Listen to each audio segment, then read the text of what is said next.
Bonjour et bienvenue sur Boulevard BD. Aujourd'hui, le bossu de Montfaucon, tome 2, notre père, et Automne en baie de Somme. Automne en baie de Somme, 1896. Un riche industriel est enterré à Paris. Son corps ensanglanté a été retrouvé en baie de Somme, à bord d'une goélette. Une délégation d'ouvriers est présente. Il faut dire que l'homme était un des rares industriels en France à montrer autant d'empathie pour ses hommes. Sa veuve, Marthe Debrec, donne rendez-vous chez elle à l'inspecteur Broyon, chargé de l'enquête. De son côté, Axel Valancourt, modèle, pose pour Alphonse Muchat, grand peintre renommé, illustrateur virtuose, designer de l'art nouveau. Tout ce petit monde est lié.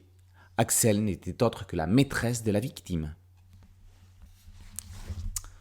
Le bossu de Montfaucon. À Lectoure, dans le comté d'Armagnac, Jean V vient de capituler devant le roi Charles VIII.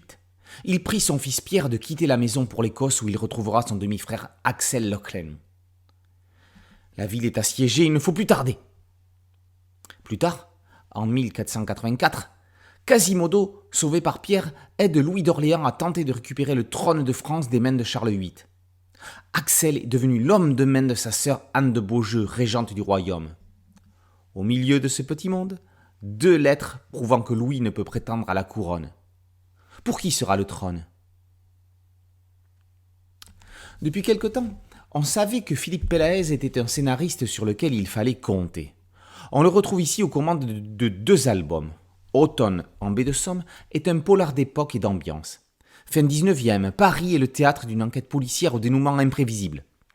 Axel est la porte-parole d'une condition féminine complexe dans un siècle où la femme doit se battre pour trouver sa place dans la société.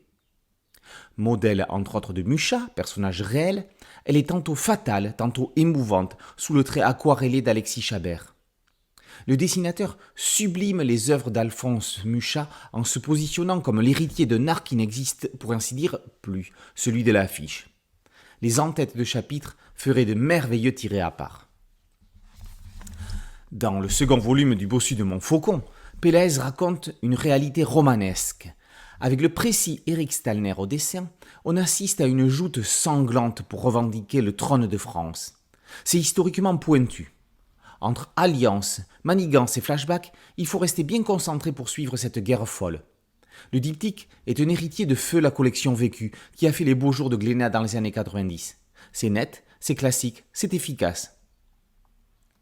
Avec Automne en baie de Somme, le scénariste Philippe Pélaez signe un album majeur.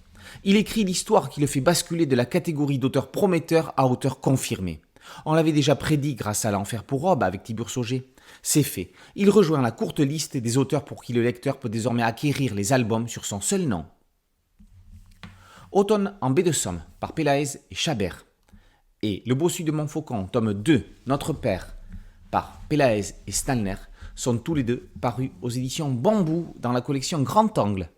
Boulevard BD, c'est un podcast audio, une chaîne YouTube. Merci de liker, de partager et de vous abonner. A très bientôt sur Boulevard BD. Ciao.